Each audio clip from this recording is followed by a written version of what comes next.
prvom ročníku tejto akcii takouto témou, to znamená problém umelej inteligencie, to je StarCraft. S tým, že tá akcia teda má podtitul Mikro, to znamená, že sa budeme venovať jednému aspektu z tej hry, pretože venovať sa všetkým aspektom za víkend to by bola ľudská úloha. Takže ja začnem iba s takými organizačnými pokynmi a potom dám slovo ľuďom, ktorí teda môžu aj tak trochu za tú akciu a ktorí teda majú niečo pripravené. Čo je dôležité je, že v pondelok tu začína normálna výučba, to znamená, že tú miestnosť musíme nechať v takom stave, ako bola, keď sme sem prišli.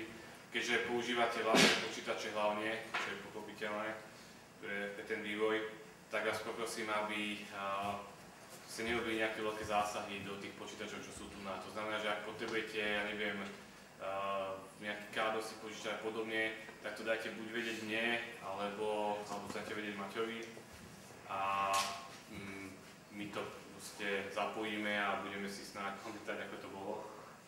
A s tým, že máme teda dispozíciu túto miestnosť a tú vedľajšiu miestnosť, ale myslím si, že ten počet je taký, že sa v tej jednej miestnosti zmestíme, takže by sme dostali v tejto miestnosti.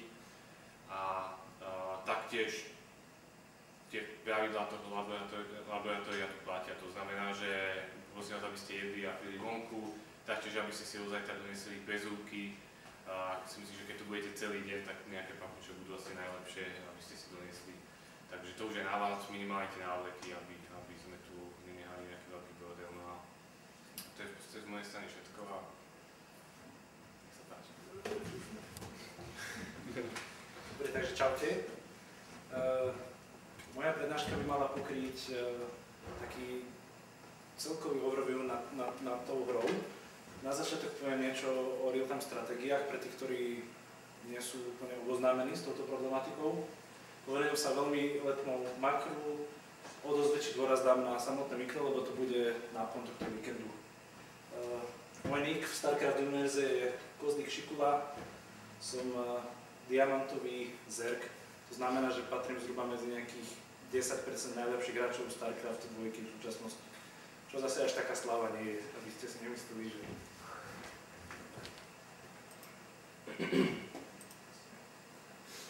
Takže StarCraft je klasická RTS hra.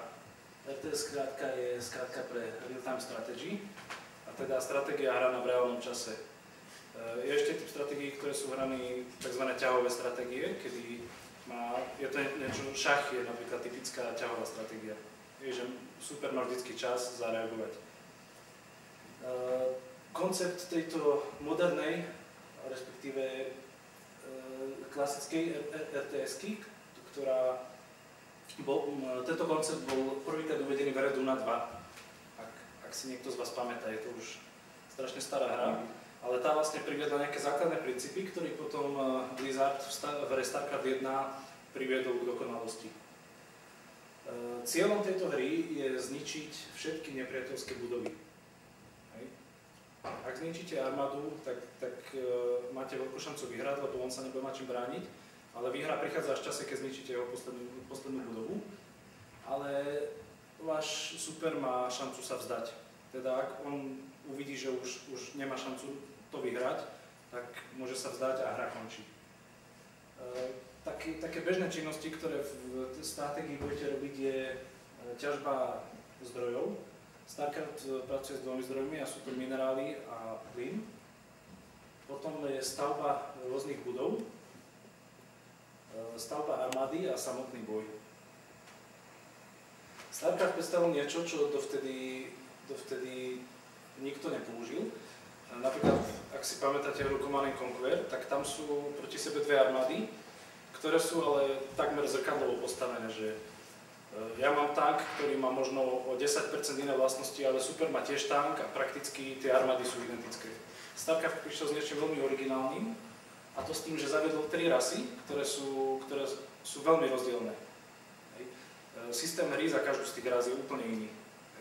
Nájdete tam iba veľmi málo nejakých prepojení a analogických jednotiek.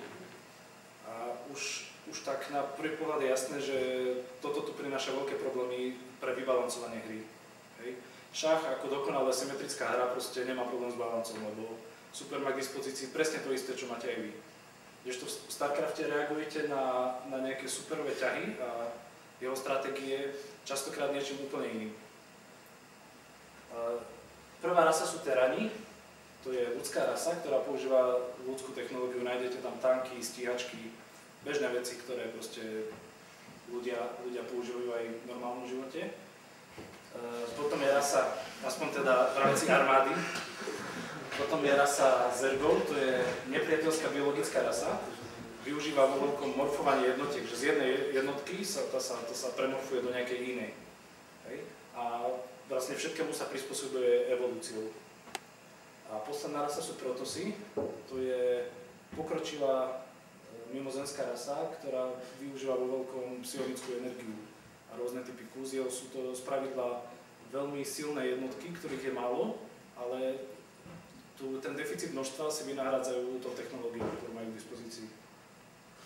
Ak by som mohol taký príklad povedať k týmto trom rasám, tak poviem o ich úplne základnej jednotke. To je prvá jednotka, ktorú máte k dispozícii v hre vždycky, ktorú môžete stavať. U teranov, teda u ľudí, je to mariňák. Je to bežný chlapík, ktorý má v ruke riadny samopal a dokáže strieľať aj vzduch, aj zem. A vo väčších číslach už začína byť ich sila pomerne zaujímavá.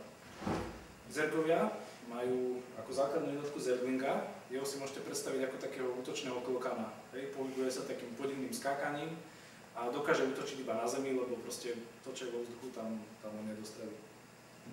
A proto si majú k dispozícii zelotov, to si môžete predstaviť ako nejakého silného chlapíka s dvomi nožmi, ktorý ide a seká okolo seba. Takže už len vidíte, že tá najzákladnejšia jednotka, ktorú máte k dispozícii, tak každá funguje na úplne inom princípe.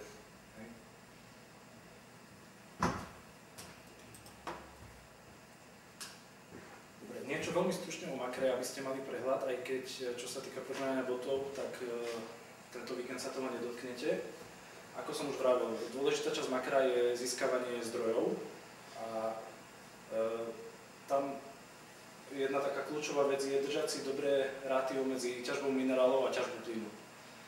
Spravidla to platí tak, že budovy a nejaké základné jednotky potrebujú iba minerály a nie plyn, ale hlavne špeciálne jednotky a jednotky, ktoré dokážu kúzliť, stoja veľa plynu. Takže zo začiatku sa oplatí viac fokusovať na minerály, ale jak hra ide ďalej, tak je potrebné mať aj dostatočné zásoby plynu. Hej. Preto to treba vybalancovať, lebo môže sa stať, že skončíte s tým, že máte 5000 minerálov a nemáte žiaden plyn a nemáte ich ako použiť. Hej. Čo sa týka ešte získavania zdrojov, tak tam by som zaradil aj expandovanie. Vy začínate v jednej základni, ale máte možnosť si postaviť ďalšiu. A ten čas na stavenie ďalšej základne je vtedy, keď už máte tú prvú základňu nasaturovanú. To znamená, že už tam ťaží toľko pracovníkov, že pridanie ďalšieho už nepridá žiaden efekt v získavaní zdrojov. Ďalej do makra by sme zaradili budovanie produkčných budov. To sú budovy, ktoré sú schopné nejakým spôsobom vyrábať jednotky alebo ich upgradeovať. A posledná vec v rámci makra je spomínané upgrady alebo vývoj špeciálnych nejakých schopností pre jednotky. Samotné mikrovanie pozostáva z takých troch hlavných častí. Je to pozicionovanie armády, mikrovanie armády a používanie kúziel.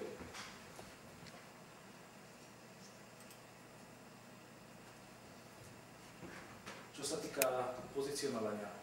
Základná vec je spôsob, akým zoradíte svoje jednotky, keď idú do boja. Dopredu sa dávajú jednotky, ktoré sa označujú ako mid-shield. A to sú jednotky, ktoré sú lacné a majú pomerne vysoký HP, teda množstvo bodov v rámci zdravia. A typickou takouto jednotkou, ktorá sa používa ako mid-shield, je zelot. Je pomerne lacná, má dosť veľké HP a umiestnite ju dopredu, aby chránili ako keby zvyšok vašej armády. Ďalší typ jednotiek sa nazývajú damage dealers. To sú jednotky, ktoré sú schopné likvidovať vo veľkom superové jednotky. Zväčša sú veľmi drahé a majú veľmi silný damage. Napríkladom je teránsky tank. Tieto jednotky ale častokrát majú nejaký deficit. Napríklad tank dokáže strieľať až od určitej vzdialenosti. Takže ako náhle sa k nemu niekto priblíži dostatočne blízko, on už nie je schopný brániť sám seba. A vtedy musíte vlastne to je dôvod, prečo sa pred neho dáva nejaká obrana. A posledný typ jednotiek sú casters, to sú vlastne jednotky, ktoré sú schopné používať nejaké puzlá. Oni sú najdrahšie, čo sa týka plynu a častokrát sú veľmi dôležité. V mnohých bitkách a profi zápasoch je to správne použitie puzla to, čo vyhráva danú hru. Čo sa týka pozicionovania, tak ďalšia veľká časť je využívanie prostredia vo svoj prospech. StarCraft, mapa, ktorú vy budete používať, nemá high ground, teda nemôžete ísť ako keby o pochode vyššie, ale má úzke miesta, ktoré môžete využiť vo svoj prospech. Ukážem vám teraz jedno video, ktoré hovorí o použití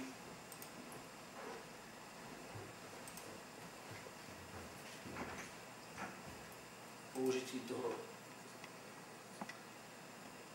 zvýšeného miesta.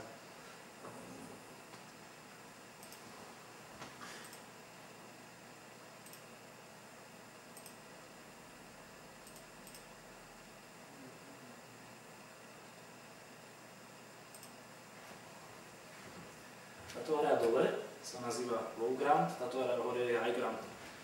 Platí také pravidlo, že jednotky, ktoré sú dole, tak bez pomoci nedokážu vidieť jednotky, ktoré sú hore. Hej. Tá pomoc častokrát prichádza v podobe lietajúcich jednotiek, ktoré vidia aj high ground a low ground. A z tohto vidíte strategickú výhodu. Keby nejaká armáda išla teraz útočiť, tak jednak vchod hore je zastávaný budovami, takže museli by tie budovy najprv zničiť, aby mohli prejsť do samotnej základne a počas toho by boli stále ostreľovaní jednotkami, ktoré sú hore.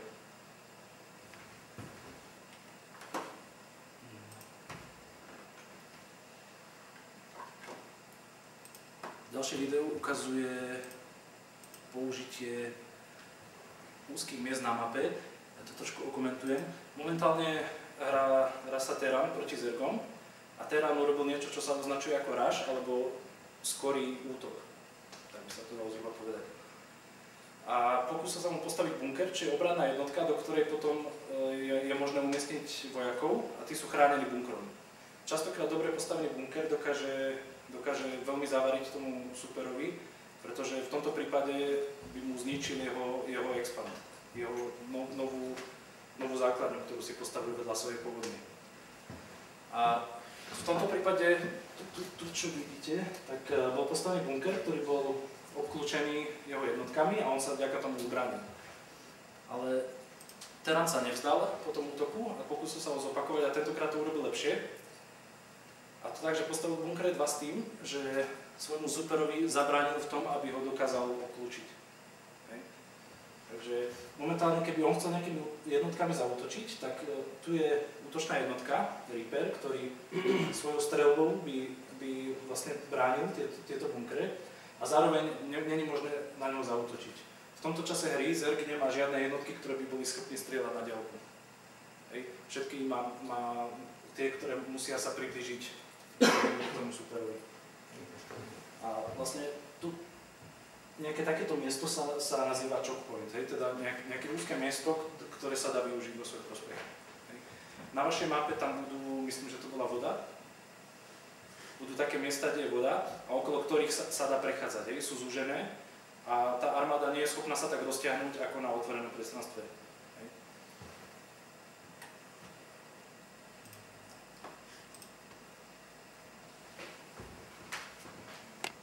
Posunieme sa ďalej v rámci mikra, a to na samotné mikrovanie. Jeden zo základných prvkov v mikrovaní je tzv. Kitting. Neviem, či to má vôbec nejaký preklad do slovenčiny. Asi my používame tak, že som ho ukitoval, proste ten anglický základ. A kitting znamená v skratke to, že využijem výhodu v dostrele svojej zbrane. Keď Maťova zbraň dostrelí 5 metrov a moja zbraň dostrelí 6 metrov, tak Maťo má vážny problém. Hej. Tam typicky je Stalker versus Marine. Hej. Marine je základná jednotka Terranov, to je ten vojak s tou puškou. A Stalker je jedna zo základných jednotiek Protosov, je to proste taká potvora, ktorá dokáže strieľať nejaké laserové lúče. A prakticky keby sa títo dvaja stretli, tak tým kitovaním ste schopní toho mariňáka poraziť. Ja za chvíľu ukážem video, že ako to kitovanie samotné vyzerá. A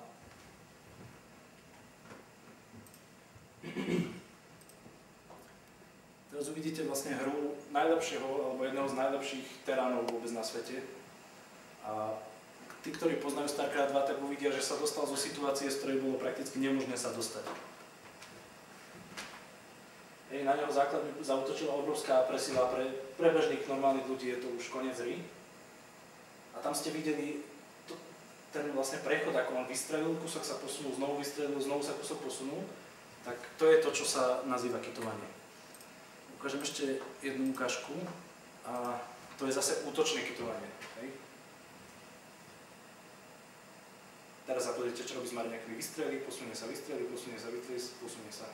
Hej. Toto je jedna zo základných mechaník pre mikro a ja ešte skúsim tak podrobnejšie vysvetliť, že ako funguje. Prakticky každá jedna jednotka v StarCrafte má určený nejaký čas, po ktorom je schopná znovu vystreliť. U mariňáka je to StarCraft 2 okolo 0,6 sekundy. Takže vy ho necháte vystreliť a ten čas, čo on ako keby prebíja zbraň, ho posuniete kúsok ďalej. Ako náhle má prebité, znovu vystreliť, posúvam sa, prebíjam, znovu vystreliť. A takýmto spôsobom ste schopní strieľať za pochodu. Bežní ľudia, hlavne proste začiatočníci, útočia tak tým tzv. A-move, že dajú útočiť proste niekde smerom na tú armádu, na ktorú chcú útočiť. Veľká nevýhoda tohto tu je tá, že tvoja armáda sa bude posúvať a ako náhle budú prvé jednotky na dostrel, tak začnú strieľať. Jednotky za nimi, ktoré nie sú na dostrel, sa budú snažiť ich obísť a tým pádom 70% tvojej armády namiesto toho, aby strieľali, tak neefektívne sa snaží si nájsť lepšiu pozíciu, z ktorej budú mať dostrel. Kdežto keď urobíš to, že s celou tou armádou necháš vystreliť, znovu sa kúsok pôjdeš, necháš vystreliť, znovu sa kúsok pôjdeš, necháš vystreliť, tak behom chvíľočky dostaneš všetkých do takej pozície, aby boli schopní strieľať. A prakticky takáto jednoduchá mechanika ti umožní vyhrať bitku proti superovi, ktorý toto isté neovláda a nerobí. Takže to bolo kitovanie. Ďalšia veľmi dôležitá mechanika v rámci mikrovania samotného je focus fire, teda mierenie na vybranú jednotku. StarCraft má oproti reálnemu životu jeden veľký rozdiel. V reálnom svete, keď ide mariňák a niečo ho trafí, zasiahne, tak zrejme v prvom rade spadne na zem, budú musieť dávať prvú pomoc a nie je bojaschopný. Ak ho zrania len tak, že trochu, tak tá jeho bojaschopnosť určite klesne aspoň na polovicu, lebo zažíva bolesť, nie je schopný mieriť ani nič podobné. Kdežto v hre StarCraft toto neplatí. Jednotka, ktorá má posledná jeden bod zdravia, je úplne rovnako bojaschopná ako jednotka, ktorá je plne zdravá. A focus firing prakticky využíva práve túto vlastnosť. Tu máme proti sebe, to je ten spomínaný Stalker, to je základná protoská jednotka, a máme proti sebe 5 a 5 Stalkerov. To vpravo je ovládané počítačom, ktorý prakticky ide iba na základe A-movu. To vľavo je hráč, ktorý využije focus fire. Keď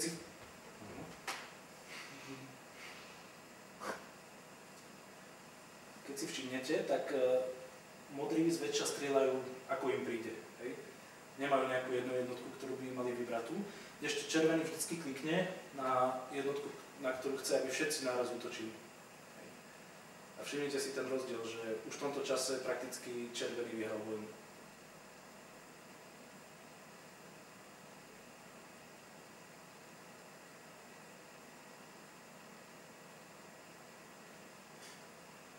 Toto bola trošku chyba, že prišiel o jedného, nemusel už prísť, keby ho trošku skôr stiahol dozadu. Hej. Ale vidíte, na začiatku bola úplne tá istá armáda a iba vďaka tomu, že jeden si vybral vždy jednu jednotku, na ktorú budú útočiť, tak vyhral tú bitku neporovnateľne proste lepšie a výhodnejšie ekonomicky. Hej. Takže to je určitá vec, ktorú by ste mali v tom botovi využiť. Ešte platí také pravidlo, že pri jednotkách, ktoré majú dlhší dostrel, ako sú napríklad tí stalkery, môžete prakticky označiť všetkých a všetkým dať likvidovať nejakú jednu jednotku. Ale pokiaľ budete mať jednotku, ktorá útočí blízka, ako je napríklad Zelot alebo Zerling, tak nemá zmysel dať 10 Zelotov, aby útočilo na jedného, pretože oni sa ho budú snažiť obklúčiť a budú neefektívni, nebudú bojovať. Tam zväčša stačí použiť nejaké 2-3, 2-3 Zelotov proti jednomu superomu.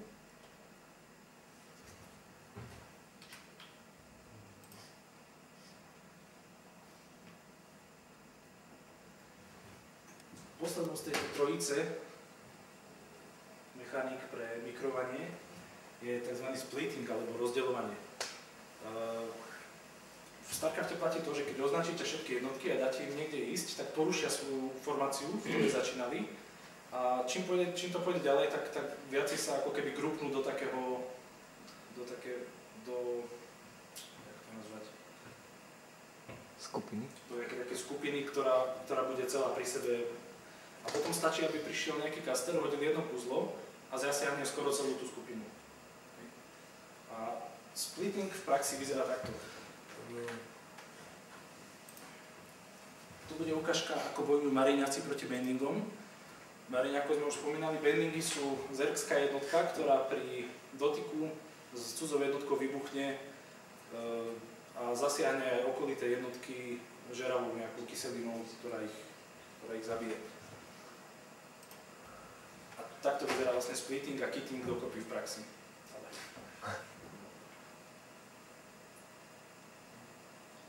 Všimnite si, toto tu je splitting, že dávam ho ako keby návnady, kde sa on vybuchá a vďaka tomu sa mi podarilo zachovať si veľkú časť tých jednotiek živú.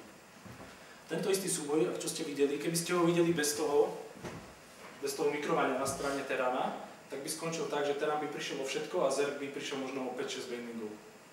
Ten rozdiel by bol enormný. Ja to ešte raz pustím, aby ste si to dobre všimli. Všimnite si tu ako vlastne necháva ako návnadu vždycky zopár vojakov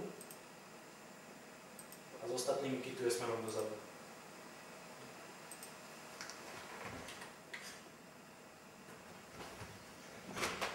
Takže prakticky pre vaše víkendové programovanie sú tieto tri veci úplne to najdôležitejšie, čomu sa budete venovať.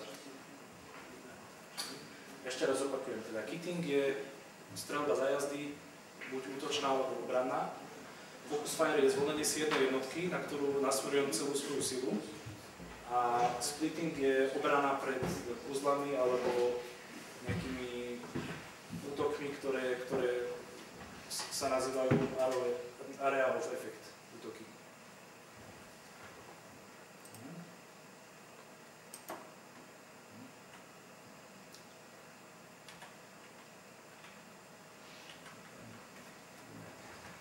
Ešte v rámci mikrovania je jedna taká kapitola a tá sa zaoberá používaním kúziel.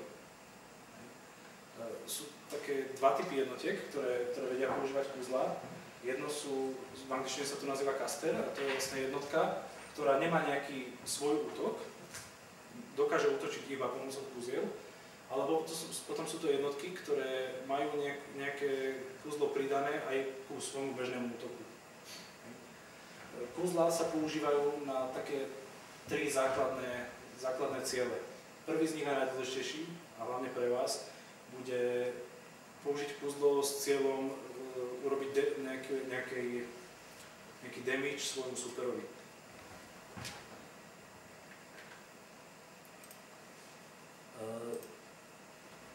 Toto video ukazuje použitie kúzla, ktoré sa nazýva Storm. A sú to vlastne také blesky, ktoré vlastne ničia všetko, čo je pod nimi. A je to protoské kúzlo jednotky, ktorá sa nazýva High Templar. Tu budete používať tiež, takže dávajte dobrý pozor.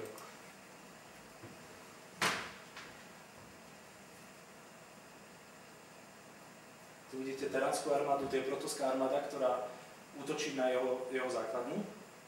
A teraz si všimnite použitie tých kúzel. Využil tú vlastnosť tej mapy, že je tam úzky priestor, cez ktorý musia tie jednotky prebehnúť.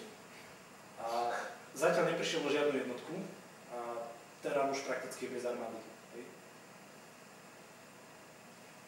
Keď si vezmete, tak tak army value bola porovnateľná a skončila úplne niekde inde. Toto bolo proste tak dokonalé použitie puzla, že zlikvidovalo celú armádu a táto jedna malá bitka mu určite vyhrála celú hru, lebo z tohto sa už človek nespamätá z takéhoto poškodenia.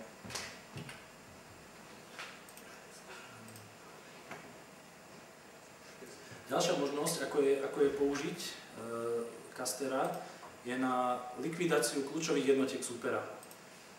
Tu vidíte príklad, ako on použil. Táto lietajúca jednotka sa nazýva Phoenix a dokáže útočiť iba na lietajúce jednotky. Ale má kúzlo, ktorým dokáže superovú jednotku zdvihnúť zo zeme. A ako náhle ju zdvihne, tak ostatní súkmeňovci sú schopní strieľať. A ešte raz zobrazíme to video.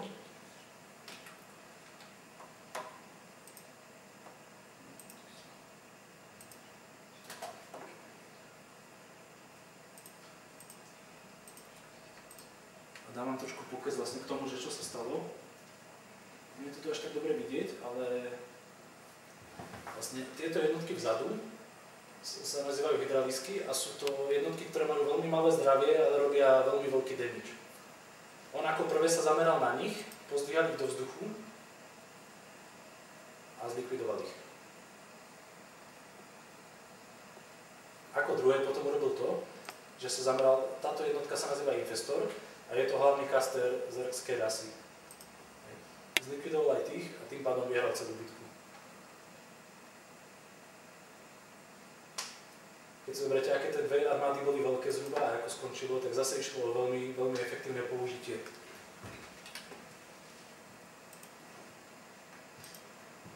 Potom je tretia a taká špeciálna rodina kuziel, ktoré ani nerobia damage, ani proste nejakým spôsobom nebojujú, ale skôr získavajú výhodu iného typu.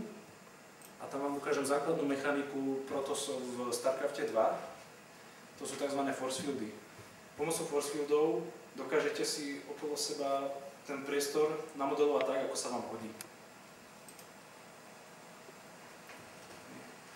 Ukážka bude hovoriť za všetko.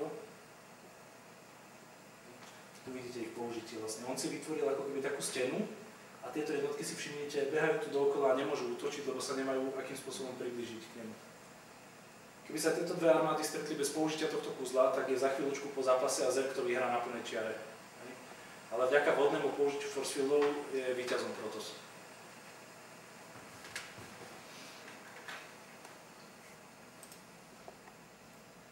Takže toľko ku kuzlám. Ešte sa v krátkosti dotknem špeciálnych operácií, čo sú určité aktivity a mechaniky, ktoré nemôžeme zaradiť ani priamo do mikra, ani priamo do makra, skôr sú tak niekde nad nimi. A to je skautovanie. Vlastne ako prvá vec, ktorú každý robí v hre, je, že sa snaží zistiť, kde sa nachádza jeho super. Vás sa to týka dvojnásobne, že začnete každý na nejakej jednej strane mapy a potrebujete nejakým spôsobom zistiť, že kde sa nachádza super, akú má kompozíciu jeho armáda a všetky ďalšie veci. Takže niečo o cieľoch skautovania je treba zistiť, kde sa nachádza armáda, akú má kompozíciu, to znamená, z akých jednotiek je zložená, akú má veľkosť. V bežnej hre, keď to nie je taký špeciálny príklad ako váš, aj indikátory nejakých útokov, nejakých buildov, ktoré sú známe, zabehnuté a proti ktorým sa treba nejakým špeciálnym spôsobom brániť. V prípade indikácia nejakej špeciálnej technológie, ktorú super vyvíja a proti ktorej napríklad Dark Templari sú protoské neviditeľné jednotky, ktoré je vidno iba pri detektoroch. Takže vy keď zistíte, že super ich začína staviať, alebo prakticky zistíte to tak, že má postavenú budovu, ktorá je schopná ich stavať, tak musíte si pripraviť detekciu, aby ste boli schopní sa brániť. Ako náhle on zaútočí, vy nemáte detekciu, tak je prakticky po hre. Spôsob, akým skautovať, tých spôsobov je pomerne veľa. Sú také štandardné pomocou jednotiek, ktoré sú na skautovanie určené. Napríklad Protossy majú observera, čo je malá neviditeľná jednotka, schopná lietať a zisťovať, čo sa deje. Terani používajú skeny, čo je niečo, ako keby ste si z družice dali pozrieť záber, nejaký výsek mapy. Sú potom aj špeciálne spôsoby, napríklad Protosská rasa má kúzlo halucinácie, kedy dokáže vyrobiť nejakú svoju jednotku. A dokáže to pomerne skoro v hre. Ale tá jednotka nie je schopná útoku, ona slúži na oklamanie nepriateľa. Ale dá sa využiť aj na skautovanie, takže vytvoríte leteckú jednotku a pošlete ju na prelet nad superovou základňou. Vo vašom prípade by som si možno predstavil zobrať nejakú lacnú, rýchlu jednotku a poslať niekde po mape, nech hľada. Prípadne použiť na to leteckú jednotku, ktorú tam máte jednu k dispozícii. No a ešte ďalšia dôležitá vec počas bežnej hry StarCraftu je harassing, teda nie je to ani tak útočenie, ako skôr nejaké drobné otravovanie supera, prípadne snažiť sa mu zlikvidovať časť workerov, ktorí mu ťažia jeho zdroje. Typické harašenie je pomocou dropov, teda naložím jednotky do nejakého transportéra a vyložím ich tam, kde chcem, aby urobili to, čo majú. A ako náhle sa mi to podarí, naložím ich a utekám preč. Kým je super schopný priviesť svoju armádu na to miesto, tak už ja tam dávno nie som. U zergskej rasy ešte sa veľmi často používa tzv. Backstabbing, čo je technika, kedy necháme supera, aby išiel zaútočiť na nás. A keď je zhruba na polceste, tak s skupinou malých, ale veľmi rýchlych jednotiek zaútočím na jeho základňu. A kým super je schopný sa vrátiť a brániť sa tomu, tak ja zase ujdem preč. Takže tak, týmto som sa asi dotkol v rámci možností všetkých vecí, ktoré budete potrebovať. Ak máte nejaké otázky, nech sa páči.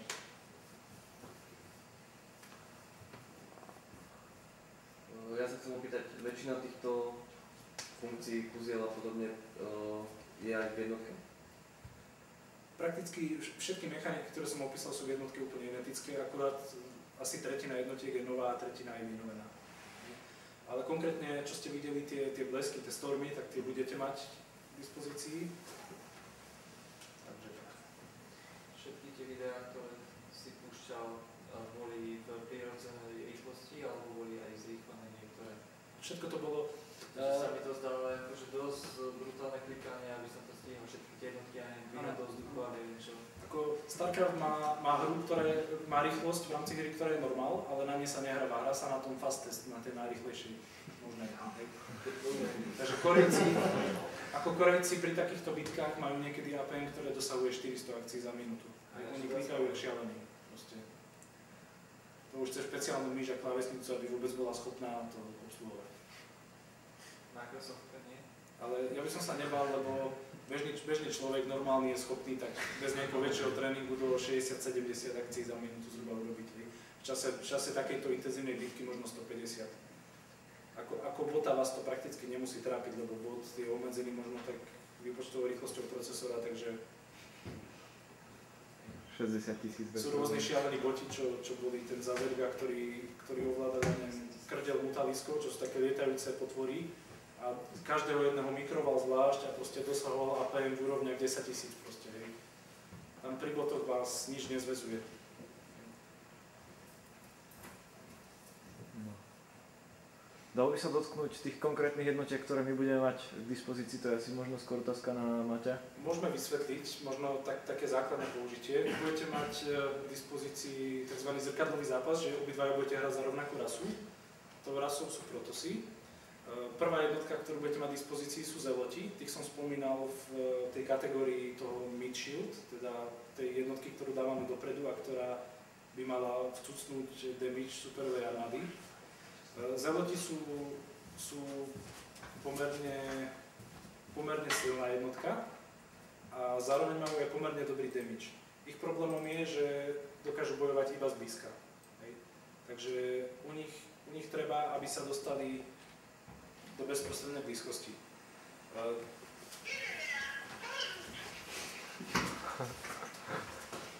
Zeloti sú tu na títo krásni páni dole.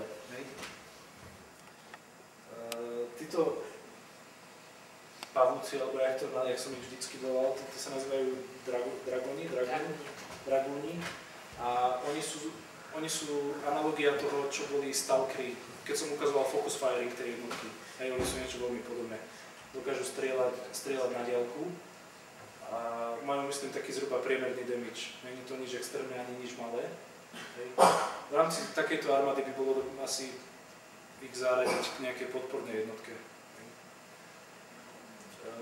Potom, toto je High Templar, to To je caster rasy Protoss, ktorý dokáže hádzať tie stormy, ktoré ste videli. Hej. Táto jednotka sa nazýva Archon. Vzniká zmiešaním dvoch aj templárov. Jej damage nie je nejaký, je pomerne dobrý, ale nie je nejaký veľký. Ale ona vyniká obrovským HP, ktoré má. Je to veľmi silná jednotka, ktorú je dobre použiť na tiež ako meat shield niekde dopredu. On Dragon má ešte jednu vlastnosť, že má splash damage, to znamená, že napríklad na Zergling je schopný streliť po jednom a zabiť troch. Dragon Nie, Dragon, Archon, tak. Archon, hej. Ale ono proti Zergom by to malo zmysel, ale proti Protosom by som až tak úplne s tým vieš nejako nepočítal. Tento zázrak sa ako volá? River. On dokáže strieľať s pomerne malou kanáciou strely s veľkou silou. Hej. Takže to je hlavný damage dealer tejto armády, dá sa povedať. Má splash damage? On má splash damage a myslím, že je dosť... On pošle takú jednotku, ktorá beha po zemi a snaží sa dobehnúť k svojmu cieľu a... Akorát len keď to dobehne, že tak bude vybuchne, limitovaný, ale... že bude mať iba tú strelu v rámci turnaja. Áno, on je taký špeciálny v tom, že on si tie strely musí vyrábať za suroviny. A momentálne je to tak, že budete mať v dispozícii toľko surovín, že môžete 6 vystreliť. A tie strely sa dajú nejako mikrovať, alebo... Nie. Ako náhle pošleš, tak... Môžeš si zvoliť, že na akú jednotku má zaútočiť. A samotná strela... Tie strely práve toho Rivera sú také problematické, že tej strele sa často stane, že dobehne k tej jednotke iba na nejakú určitú vzdialenosť a tam si pukne bez toho, že by čo si zranila. Ale zasa niekedy pribehne tak, že trafí krásne 4. Ešte jedna vlastnosť tej strely, že napríklad teránske tanky, keď strieľajú na diaľku, tak zasiahnu rovnako kamaráta aj ako nepriateľa. To znamená, že ak mi Zerglingy mlatia Mariniakov a ja strelím potom Zerglingovi, tak dostane aj Mariniak. Ale tento River tú nevýhodu nemá. To znamená, že jeho strela nepoškodzuje vlastné jednotky. Posledná jednotka, ktorú máte v dispozícii, je lietajúci transportér, sa volá Shuttle, či je to Shuttle. A ju môžete použiť vlastne na mikrovanie. Existuje ešte taká technika, ktorej som sa ja úplne nedotkol. A priznám sa, že neviem, či v StarCraft jednotke je použiteľná, ale v StarCraft 2 sa dá veľmi dobre použiť, keď stalkeri útočia na tank a tank má nad sebou medivak, že tank vystrelí a schová sa do medivaku. A kým doletia strely zo stalkerov, tak už je tank hore a vlastne netrafia ho a zase ho dá dole a zase. Neviem, že či niečo také sa dá použiť. Tu na práve tá shuttle má byť používaná, alebo predpokladá asi sa by používaná hlavne s Riverom. To existuje taká taktika, River ako jednotka je hrozne pomalá. Vyzerá ako husenica a to má si odpovedá rýchlosť ako sa hýbe.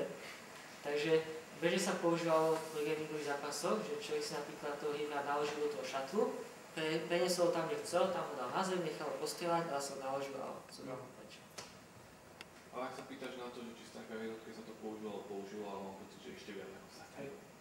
Ešte jeden princíp, neviem, možno si ho spomínal, možno som iba nepostrehol, kameň, papier, nožnice, no, že funguje v tom StarCraft. To znamená, že sú jednotky, ktoré sú vyslovene dobre proti niektorým.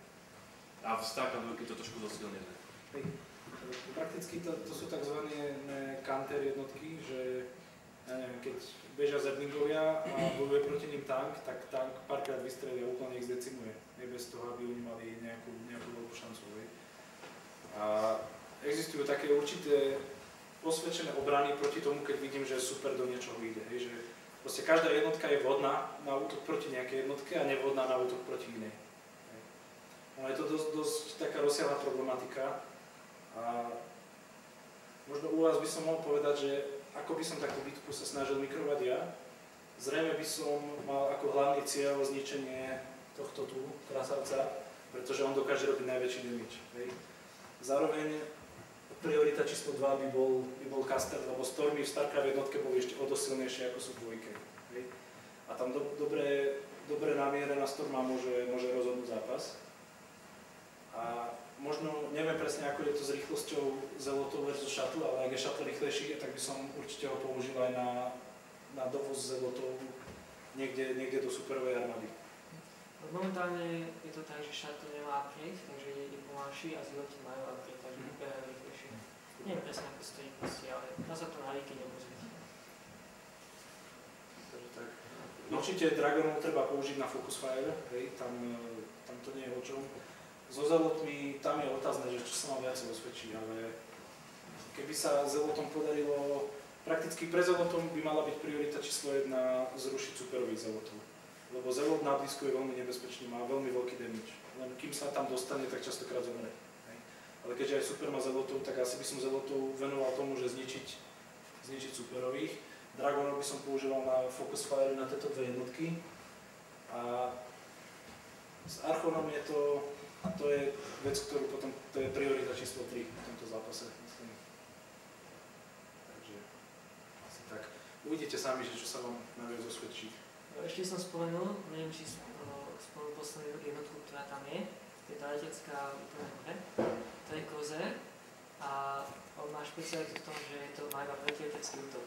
Takže ho môžete použiť práve na to, že môžete tým naháňať nepriateľovú šatu. Bude mať Disruption Web alebo nie? Momentálne nemá, uvidíme, či ho na to zdáme. No, aby tých dodatkov nebolo dosť, tak tí Protossy, budete mať iba Protossov, tak oni majú časť svojho života, ktorý sa doplňa. Čiže tá časť, to sa volá štíty, sa doplňa, čiže časom získava na hodnote, teda do svojho maxima. Ale je to ťažké, keď sa dostane mimo bitku, vlastne keď nedostane nejaký čas, žiaden zásah. Nie. Starcraft jednotka je to tak, že sa postupne doplňa veľmi pomaly ten štít každej jednotke. To znamená, že aj počas boja. Ešte platí taká vec, že každá jednotka má damage a má nejaký armor. A ten armor znamená nejaký threshold, o koľko sa zníži damage, ktorý dostane. To znamená, že ak Zelot má armor 2 a dostane damage, ktorý mal byť 20, tak reálne dostane iba 18. Ale nie na štít. Na štít to neplatí, štít dostane vždy plnú damage. Až potom na, ako keby do mesa, keď ide tá strela, tak vtedy sa ten damage znižuje. Ako budete mať s upgrademi? Nulové. A ešte ďalšia vec, čo platí, že niektoré jednotky sa viac oplatia na druhé. V StarCraft 2 to je delené, že niektoré sú mechanické, niektoré sú biologické. V StarCraft 1 to je pravdepodobne delené tiež, ale nikde to nie je napísané. Ale treba platí, že strela Dragona, ktorá by mala mať 20 damage, nie je tak efektívna proti Zelotovi, ako Trevars proti tomu Reaverovi.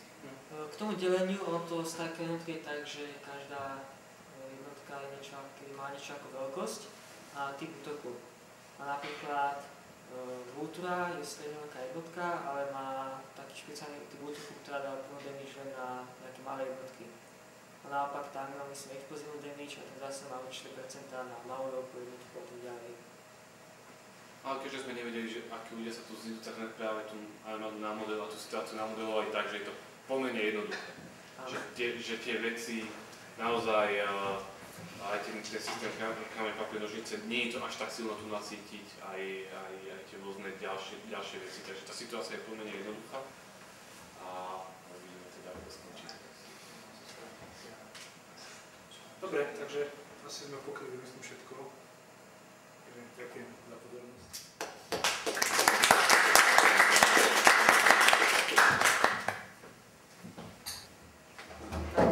Ja sa volám Matej Isteník, študujem tu na škole a poviem vám niečo o API, čo je knižnica alebo software, ktorý vám umožní vlastne sa napojiť na StarCraft a ovládať jednotky v rámci neho. Táto knižnica alebo API je písané v C++ a dá sa ovládať aj z Java. Máme teraz trošku problémy, že náš systém, ktorý sme spravili, tak sa v rámci javánske programy tam nejako si dognú. Tak dúfam, že to ešte rozbeháme, ak nie, tak vám zostane iba C++. Jupi! Čo je na tomto dôležité, že vám ponúka možnosť ovládať hru z pohľadu hráča. To znamená, že nemôžete tú hru modifikovať inak, ako by to mohol hrať normálny hráč. Nemôžete si napríklad pridávať jednotky alebo im meniť životy, môžete iba zvolať jednotku, ktorá existuje a postaviť tam, kde môže naozaj prejsť. Taká otázka je, prečo StarCraft, prečo radšej nevyužiť nejaký sofistikovaný simulačný nástroj na takéto veci. Ono je jeho výhoda, že je to dosť stará hra a kedy si behala na Pentium jednotkách. Takže si viete predstaviť, že koľko procesorového času vám zostane na to, aby sa nejaká tá vaša AI mohla hrať aj nejaké algoritmy alebo podobne. A výhoda je takisto to, čo to vlastne sa toho Peťa dotklo, že tá hra je dosť komplexná, má neúplné informácie, že neviete, čo super robí, musíte sa hľadať v reálnom čase, takže žiadne algoritmy, ktoré trvá na vypočuť 3 sekundy. To by znamená, že vaša armáda je už niekde veľmi preč. A tiež je veľká výhoda aj obľúbenosť, že veľa ľudí StarCrafta pozná, alebo minimálne Warcrafta, tie techniky alebo ten štýl, ako sa tu pracuje, je dosť... Mikroturnament, to je to, čo sa tomu budeme teraz venovať cez víkend. Nakoniec sme sa rozhodli práve kvôli tomu, že veľa ľudí je tu takých, čo aktívne StarCraft nehráva, alebo ho poznám tak z videnia, alebo z Warcraftovej scény. Preto sme sa rozhodli, že sa bude bojovať na jednej arene a bude to boj štúrmierov. To aj Peťo už načtol. Dostanete jednu armádu, ktorá je rovnaká na oboch stranách, takisto mapka bude rovnaká, že je úplne zrkadlová. Takže to máte podobne ako v šachu, kde jednoducho na každej strane máte 8 pešákov, 2 veže a tak ďalej. A vybraná rasa a jednotky budú teda Protoss a tie, ktoré ste videli. K tým jednotkám je to naozaj veľmi malá množina zo StarCraftu, takže bude to relatívne jednoduché na naučenie, verím tomu, že nebudete mať problém sa do tej problematiky dostať. Keby ste si mysleli, že na konci návodu, že spravíte nejakého bota, ktorý všetkých porazí, by sa vám zdalo, že tým pádom StarCrafta viete, tak verte tomu, že nie, lebo naozaj je to maličká množina toho, že ako sa StarCraft naozaj hráva. Teraz prejdem si k prváty. Táto kniha v základe vám dá jeden objekt, ktorý vám poskytuje takéto callbacky. To sú vlastne udalosti, ktoré sa dejú v rámci hry. Keď začne hra, konkrétny západ, zavolá sa vám raz toto, keď je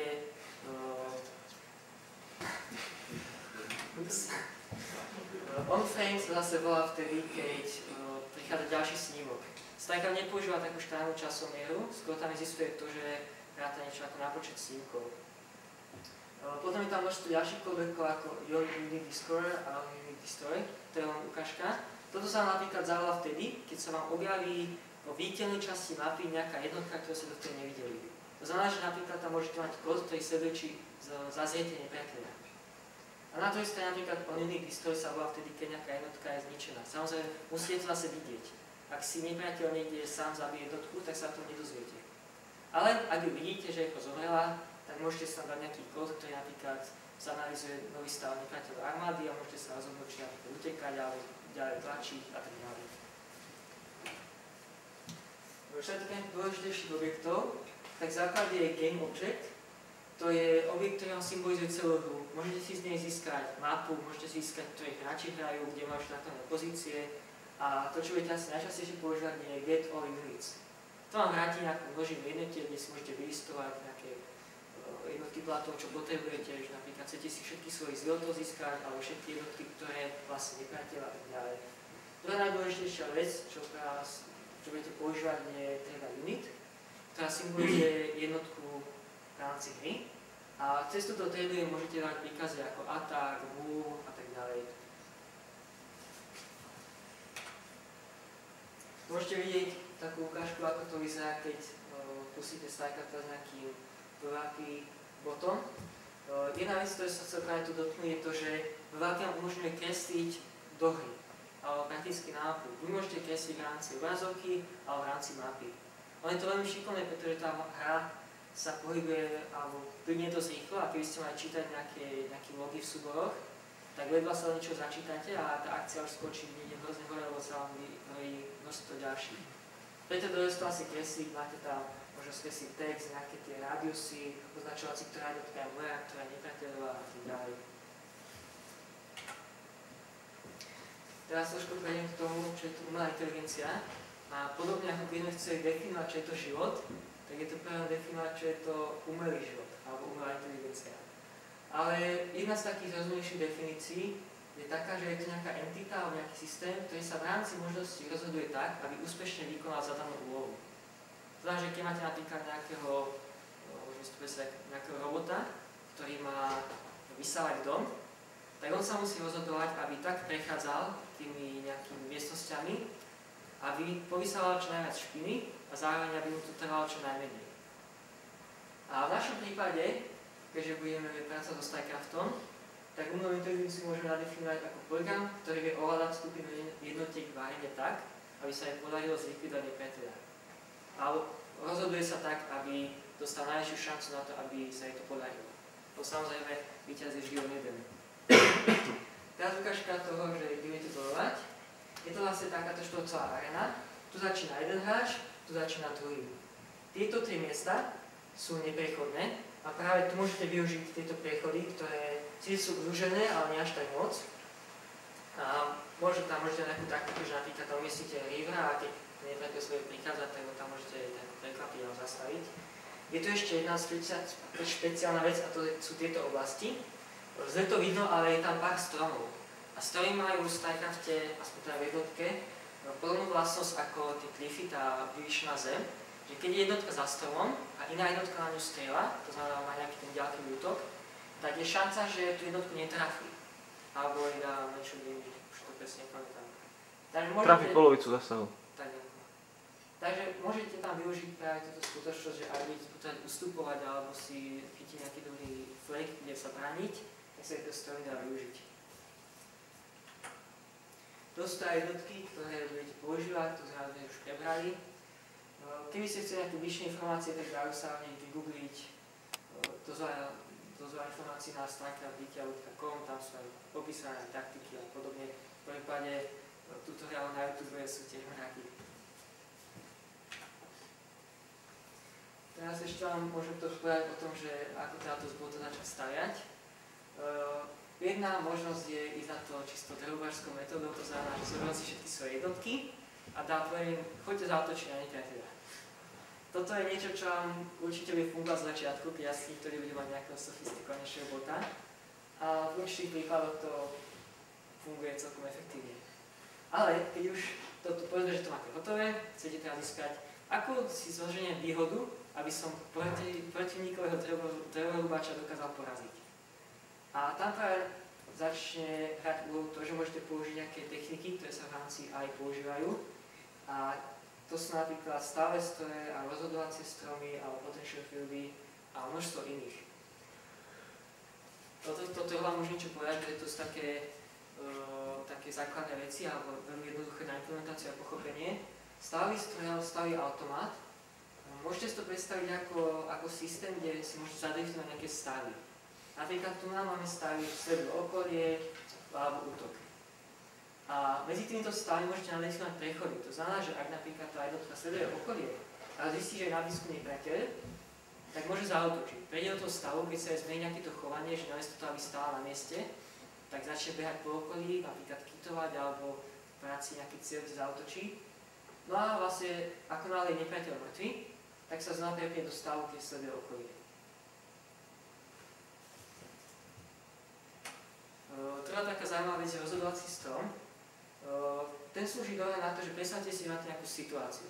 Niečo sa stane, nejaký callback vám zavolá, že napríklad nepriateľ sa posunul alebo zistíte, že máte nejakú jednotku a teraz musíte ako vyhodnotiť, čo ďalej. A jedna z možností je práve do akej stromu dať určité podmienky a ten strom prebehnúť tak, aby vám vošiel do nejakej tej vetvy. To znamená, že napríklad, ak máte situáciu, že je na blízku nepriateľ, je napríklad, vám tu príde teraz sem, a ak je prísilný, tak jednoducho spravíte nejakú akciu, napríklad utečíte. Toto je vec, ktorá sa nadefinovať aj čisto if-mi, takže robíte if, else a tak ďalej. A máte rozhodovací strom. If-rubač. A takú poslednú vec, čo spomeniem, je to vec, na ktorej som vlastne postavil bakalárskú prácu a nazýva sa to potential fieldy, alebo aby som to chceli preložiť to niečo ako nábojové polia. Vy všetci viete, že ako funguje magnet. Že keď priložíte ku kovu, tak sa niekto priťahuje, alebo keď máte dve magnety správne k sebe, tak sa odpudzujú. A takto na takomto princípe existuje aj technika, ktorá funguje tak, že napríklad, ak máme svoju jednotku, ktorá má zadefinovaný nejaký rádius, kde sa cíti povedzme bezpečne, a máme nepriateľskú jednotku, tak ona podľa toho, či tá nepriateľská jednotka vnútri, sa môže nejako zareagovať. Predstavte si napríklad Draguna, ktorý strieľa po Archonovi. To je tá veľká modrá gula, ktorá má veľa života a veľkú damage. No, Dragun ako taký, keby išiel proti Archonovi, tak Archon je ľahko rozbije. Ale keď práve na ňom bol tento potential field nadefinovaný, tak Dragun môže strieľať po Archonovi a Archon ako sa k nemu blíži, tak zrazu pôjde do toho radiusu. A v tom momente Dragun zaregistruje, že aha, je moc blízko, začne utekať. A ako náhle Dragun z radiusu sa dostane preč, sa predpokladu, že Archon ako náhle z Dragunovho radiusu sa dostane dosť ďaleko, tak Dragun sa môže zase prepnúť a môže začať znova útočiť. A A aby som mohol ešte nasmerať, že kam ďalej, na tejto adrese som napísal taký maličký článok o tom, ako rozbrať boha, spraviť také základné kódy a je tam ukážka, ako Mariňako naučí trošku prehľadávať mapu a trochu utočiť. Takže kto si to ešte nečítal, alebo chce mať nejaký taký základ, na ktorom môže stavať, tak odporúčam si to prečítať. Dobre, všetko nejaké otázky? Ja som chcel spýtať, tam je frame rate zamknutá, keď sa podobne orientuješ, či? Nie je nejaká taká zamknutá, lebo ty vlastne môžeš také meniť čas medzi tým, ako sa ďalší frame začne, ale v rámci hry sa to používa ako časomiera. To znamená, že síce z toho pohľadu tá hra môže ísť pomalšie, ale 10. frame tam zase znamená niečo ako 10. sekunda. Takže napríklad máš bezpečne, sa dá povedať, že keď máš klasickú hru a napríklad supajku staviaš, keď máš oslovné sviečko, tak si môžeš namerať, že je to napríklad 1530. frame. A môžeš bezpečne vtedy stavať supajku. Alebo nejakú inú budovu alebo podobne. Čiže hra vlastne začne lagovať, keď tie frame nestíhajú. Áno, v prípade, že... Ale nezmení sa čas. V prípade, že nejaký frame jednoducho vám dlho trvá, tak síce z našho pohľadu tá hra sa zasekne, ale z toho simulačného času, tými frameami tá hra pokračuje ďalej. Každý ten logický tik sa musí vykresliť v tej hre. Áno.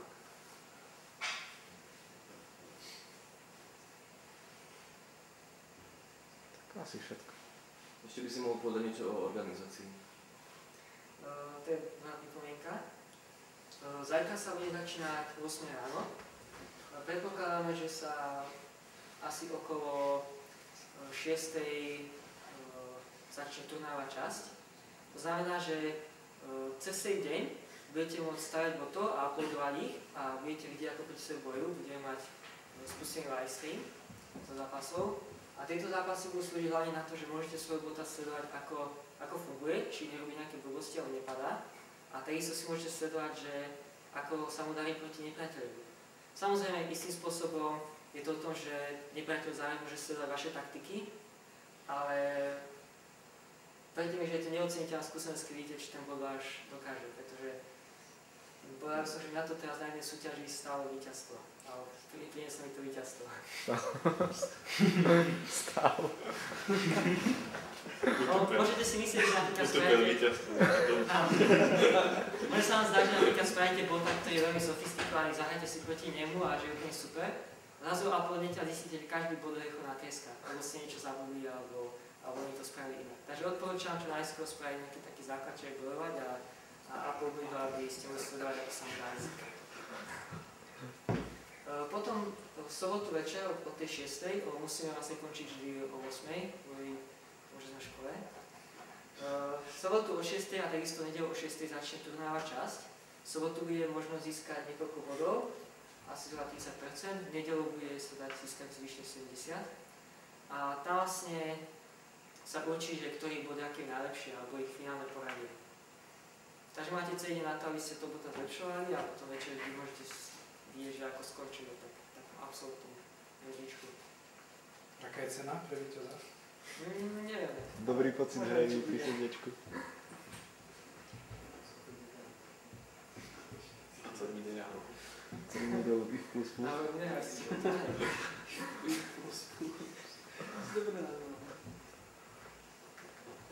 No, tak. Všetko?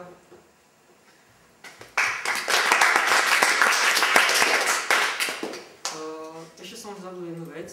Môžem vám ukázať ukážku z môjho bota, ktorý vlastne je praktický bot, ktorý zvláda hrať kompletnú hru. To znamená, že dokáže aj staviať bázu, dokáže produkovať jednotky. Neboj sa, dopustím. Dokáže produkovať jednotky, nejako má tam určitú logiku, kedy zaútočiť, kedy nie a kam zaútočiť. Vznikalo to tak dosť ako experiment, takže samotný bod je dosť taký nesofistikovaný, je to napojiť taká developerská metóda. Ale pritom dokázal poraziť botov, ktorí boli takí simptom sofistikovanejší. Tam sa práve ukázalo to, že niekedy je dosť dôležité síce spraviť nejakú taktiku, ale zároveň ju poriadne otestovať. To napríklad môžete vidieť, tuto je tá jednotka Vultura, ktorá má výhodu v tom, že je veľmi rýchla a dokáže takto kitovať. A dajú sa tam vidieť tie určité radiusy, ktoré si vykreslujem. A to sú práve na potential fieldy. Mám tam rôzne, pretože používam tam potential fieldy na to, ako ďaleko je nepriateľ, ako ďaleko je priateľská jednotka, ako ďaleko sú určité ďalšie veci a tak ďalej.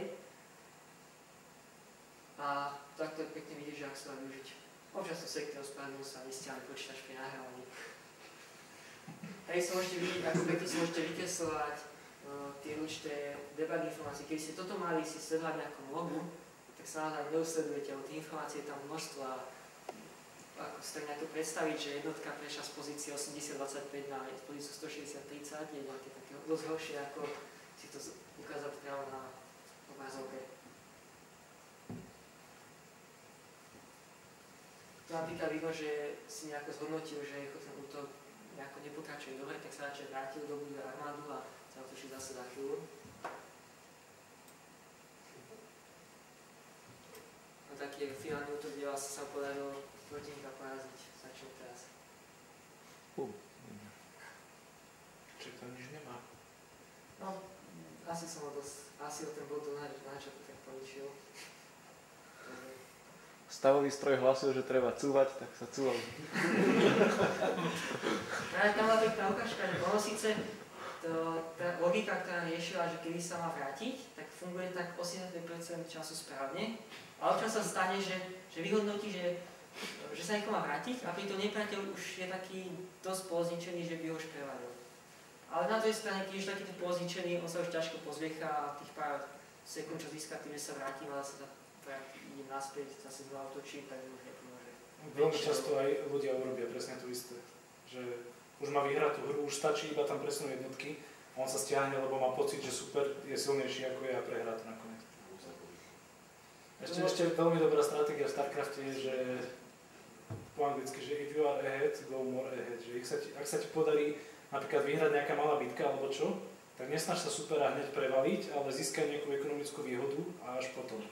Že s postupom času urob taký rozdiel medzi vami, že potom ho fakt prevalíš úplne.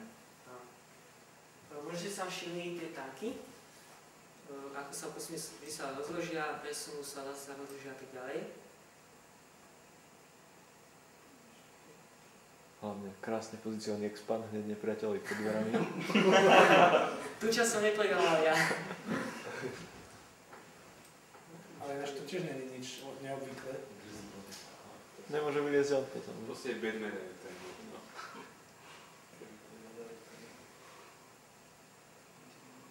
Tak tu vidím, že sa teraz zložili, idú sa presne jedú ďalej. Toto je práve riešenie stavových strojov. Oni útočia dovtedy, kým na blízko nepriateľ, ako náhle není, prejdú do jedného stavu, zložia sa a idú nepriateľovi. Ako náhle zase nepriateľa, rozložia sa a útočia. Nik som by sa nesmejil, lebo viem, ako to dopadlo na začiatku. Táto časť bola práve niečo, čo tu programoval kolega. A moment, tie tanky boli také, že rozložili sa, nepriateľ, zrazu, nie, zdráme, už. A moju armádu nechali takže tak, nakoniec to bola práve ukážka toho, že keď sa niečo sa snaží robiť moc sofistikovane a moc nejako premakane, nakoniec sa to spravilo tak, že ako tanky prídu, ako nám niečo vidia, rozložia sa a pália do toho, kým sa dá. A fungovalo to oveľa lepšie ako nejaké sofistikované metody. No, najčastejšie v živote v akýkoľvek oblasti, či už je to aj programuje alebo čokoľvek, vždycky platí, že sú najjednoduchšie a najrobustnejšie riešenia. Dá sa aj povedať, že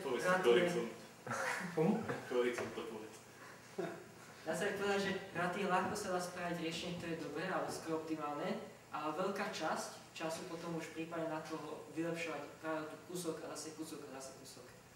Ale to už je to, že máte nejakú konkurenciu, ktorú sa ti porazí a keď ona spraví krok dopredu, ktorá niečo zlepší, tak treba ju dohnať a predohnať. Dobre, tak môžem vám už akorát popriať, že aby sa vám zajtra čo raz zdarilo a uvidíme, že či ako to je prebiehať, či sa tu ukážu nejaké zaujímavé boty alebo nejaké zaujímavé súbory. Tak teším sa. Tak sa môžem spýtať nejaká dokumentácia, kto